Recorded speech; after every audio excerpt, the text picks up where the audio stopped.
Terima kasih atas kesempatannya. Perkenalkan di sini kami kelompok 3 akan membahas tentang analisis dan penyusunan anggaran biaya tenaga kerja langsung. Yang pertama ada Stephen Naga, kemudian ada Sanas Ayanda Nur, ada Dimas Ardana, dan Imam Pujiantoro. Terima kasih atas kesempatannya. Perkenalkan, nama saya Stephen Naga dengan NIM 2018-2100006. Di sini saya akan menjelaskan tentang pengertian anggaran tenaga kerja. Tenaga kerja langsung memiliki pengertian di mana pada prinsipnya terbatas pada tenaga kerja di pabrik yang secara langsung pada proses produksi dan biaya dikaitkan pada biaya produksi atau pada barang yang dihasilkan. Selanjutnya, ciri-ciri tenaga kerja langsung.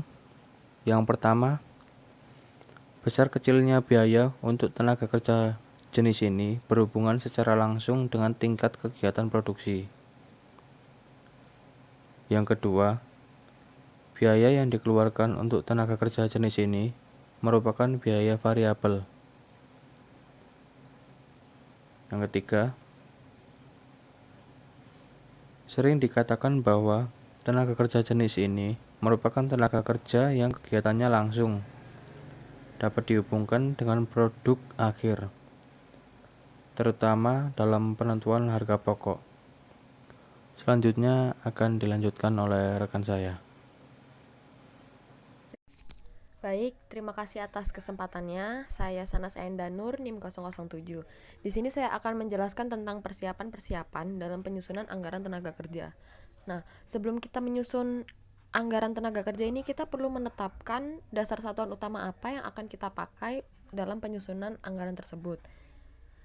Karena kadang jika kita telusuri di kehidupan nyata, dalam praktiknya langsung itu ada saja orang yang memakai atas dasar jam buruh langsung, ada juga yang memakai atas dasar biaya buruh langsung.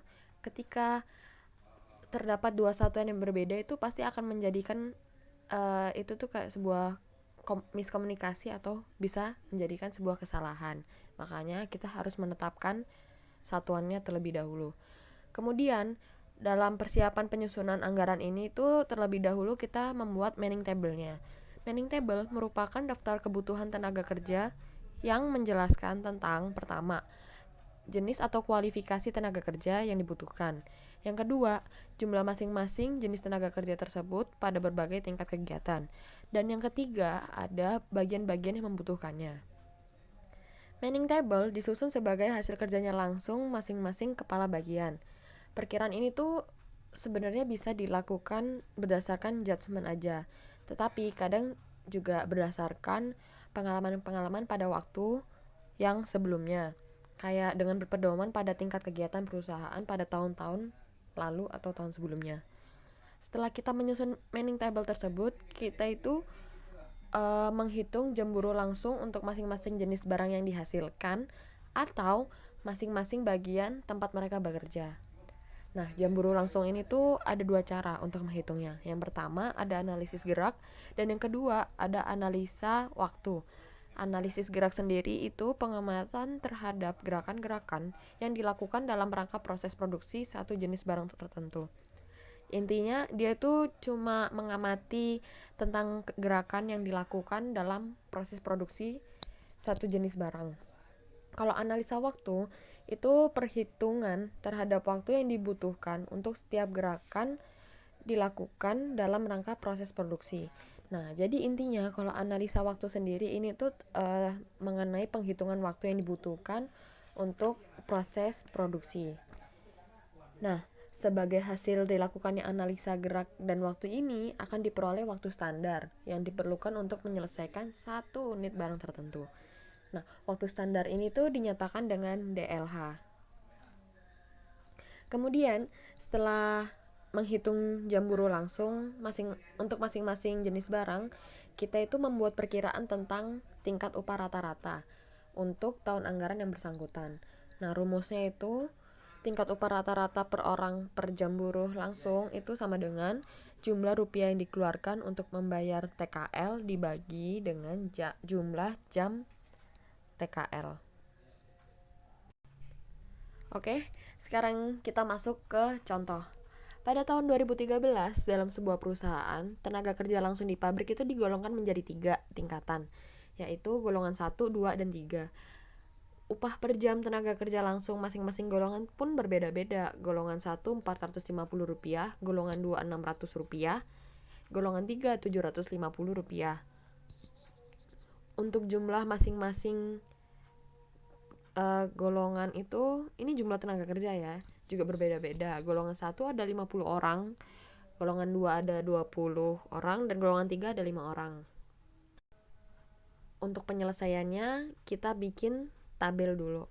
Nah, di tabel tuh nanti ada golongan, tingkat upah, jumlah tenaga kerja, jumlah DLH, dan total.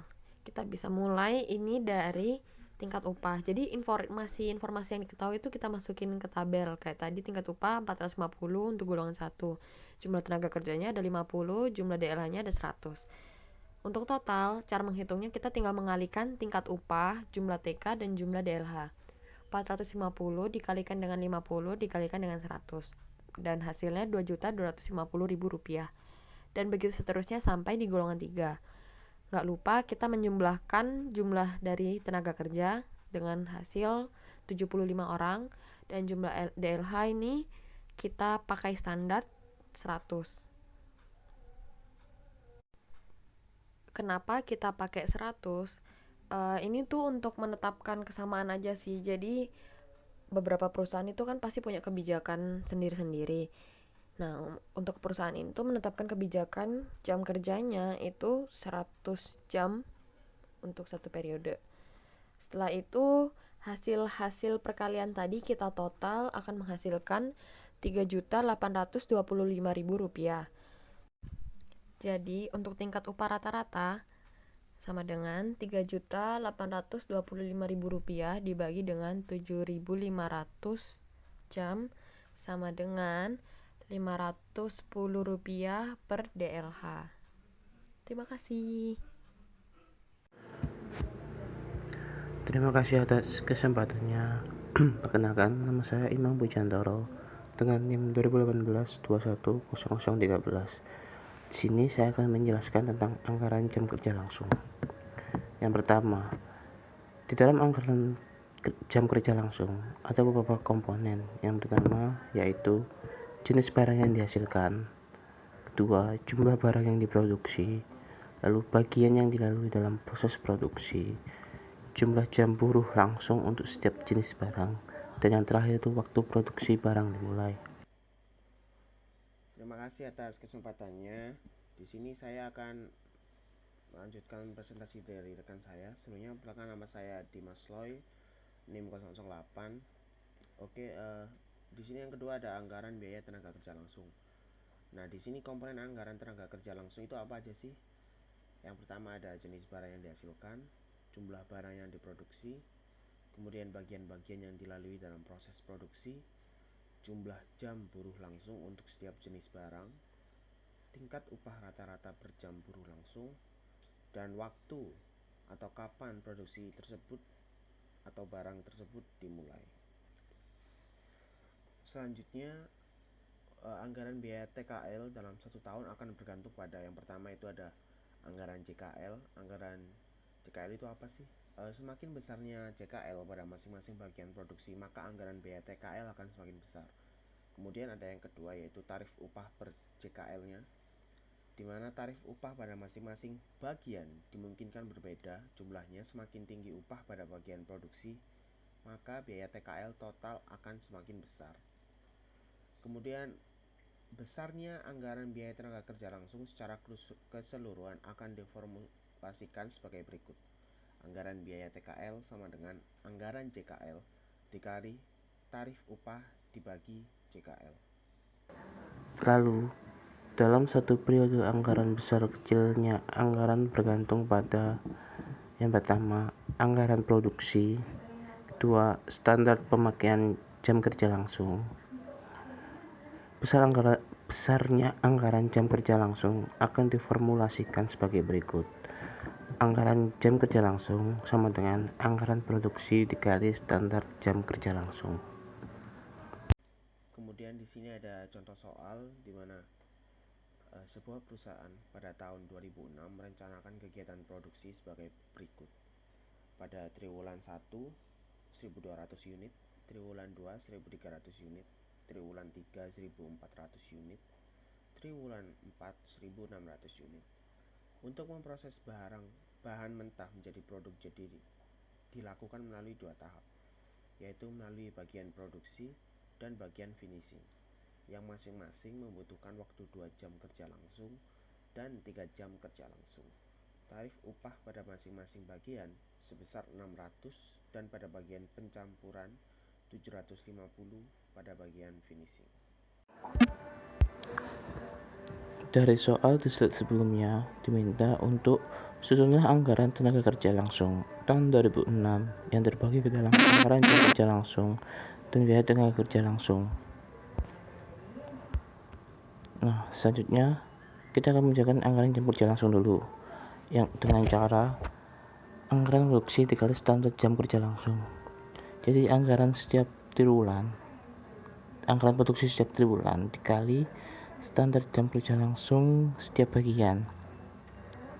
Yang pertama kita akan mengerjakan bagian pencampuran dulu. Triwulan pertama 1.200 dikali 2 jam sama dengan 2.400. Nah, lalu yang kedua triwulan 2 1.300 dikali 2 jam sama dengan 2.600. Lalu triwulan 3 1.400 dikali 2 jam sama dengan 2.800. Triwulan 4 1.600 dikali 2 jam sama dengan 3.200. Sehingga total jam kerja dari bagian pencampuran adalah 11.000. Lalu bagian finishing triwulan 1 1.200 dikali 3 jam sama dengan 3.600. Lalu triwulan 2 1.300 dikali 3 jam sama dengan 3.900. Triwulan 3 1.400 dikali 3 jam sama dengan 4.200. Triwulan 4 1.600 dikali 3 jam sama dengan 4.800. Sehingga total jam kerja dari bagian finishing adalah 16.500. Lalu total jam kerja langsung per triwulan adalah triwulan 1 tambahkan triwulan 1 bagian pencampuran dengan triwulan 1 bagian finishing, sehingga 3.400 tambah 3.600 sama dengan 6.000. Lalu triwulan 2 2.600 ditambah 3.900 sama dengan 6.500. Lalu triwulan 3 2.800 ditambah 4.200 sama dengan 7.000. Lalu triwulan 4 3.200 ditambah 4.800 sama dengan 8.000. Sehingga keseluruhan jam kerja langsung adalah 27.500. Selanjutnya akan dilanjutkan oleh rekan saya. Oke, selanjutnya untuk menghitung anggaran biaya tenaga kerja langsung, yang pertama dari bagian pencampuran 11.000 ini didapat dari mana sih? 11.000 ini didapat dari perhitungan yang sebelumnya di slide sebelumnya dikali dengan 600 menjadi 6.600. Kemudian untuk bagian finishing 16.500 dikali 750 ini pun juga sama 16.500 dari perhitungan sebelumnya, kemudian dikalikan menjadi 12.375.000, sehingga jika dijumlahkan totalnya menjadi 18.975.000. Oleh karena itu biaya tenaga kerja langsung per unit bisa diketahui dengan cara 18.975.000 ini dibagi dengan total produksi, yang total produksi itu 5.500. Setelah dibagi kemudian ketemu hasilnya menjadi 3.450. Berarti tenaga kerja langsung per unit itu 3.450.